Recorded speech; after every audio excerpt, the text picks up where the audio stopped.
Good evening. I, Vishwarupa Rath, welcome you all to the digital media platform of Uday India.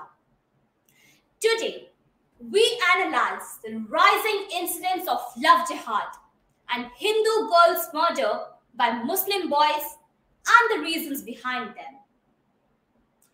In Uttarpradesh's Lakhimpur, Kheri, two Dalit minor girls were hanged to death by Muslim boys after being raped in a field on Wednesday. Earlier, Ankita Singh was burnt alive by a Muslim boy in Dumka, Jharkhand. Not only this, in Jharkhand, a tribal girl killed by a Muslim boy by hanging her from a tree after having raped her. Just recently in Delhi, a Hindu girl was shot by a Muslim boy in Sangam Vihar area. The list goes on and on. But the point is, why does this happen? It happens because this is part of a larger conspiracy in which men of a particular religion feign love, marry, and then coerce girls to convert. If the girl does not comply or does not marry, then kill her or disfigure her face by throwing acid. Termed love jihad, Hindu organizations are demanding an immediate inquiry into all these cases and the culprits be met with punishment. Apparently, these incidents have raised a lot of debate on all the questions related to the organized efforts of love jihad gang in the whole of North, South and West East India, from Kerala to Kashmir and from Assam to Rajasthan. In Pakistan and Bangladesh, the news of kidnapping non-Muslim women in broad daylight, forcing them to nikah and forcibly converting them to Islam is being read all over the world for decades.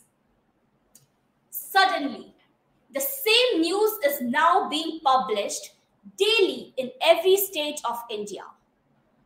This slogan of love jihad has been circulating in the broad daylight for long, but no action has been taken against it. Those who try to mislead the society and system by describing love jihad as a case of two adults are either obsessed or prejudiced.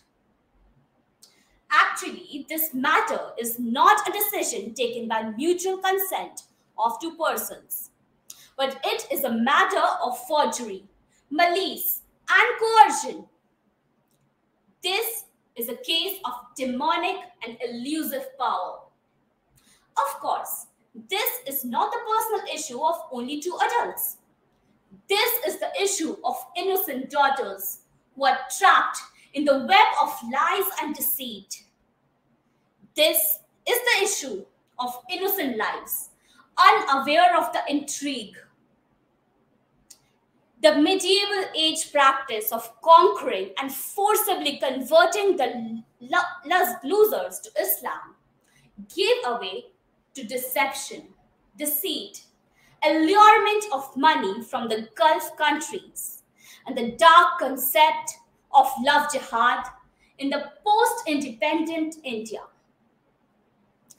The men aggressively target vulnerable girls by using the fear of being dishonored to force them to convert.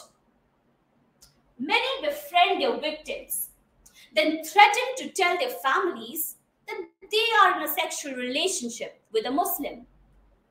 Some teenagers are said to have been drugged and photographed in compromising positions. Many comply because they are so afraid of shaming their parents or being rejected by their communities. In plain language, love jihad shows what Islamic fundamentalists would do to enforce their doctrine of superiority of numbers. Love jihad started gaining currency with the economically poor girls from vulnerable social background falling prey to ensnarement tactics of love jihadis. Once they fall into the trap of marriage, they are brainwashed to converted to their religion and left in the lurch to fend for themselves and their children born out of wedlock. But it is an irony that you mention love jihad in the secular, liberal circles and you will be ridiculed in a characteristic way. The fact that misguided Muslim youth are abducting Hindu girls and marrying them to keep the Islamic baby factory well oiled is real. No amount of secular discourse will make this go away unless the government breaks the nexus of these insidious elements by enforcing a firm anti-conversion law with teeth. The question mark on the nation's territorial integrity and unity would only get bigger. This was it for today. Stay tuned for latest updates.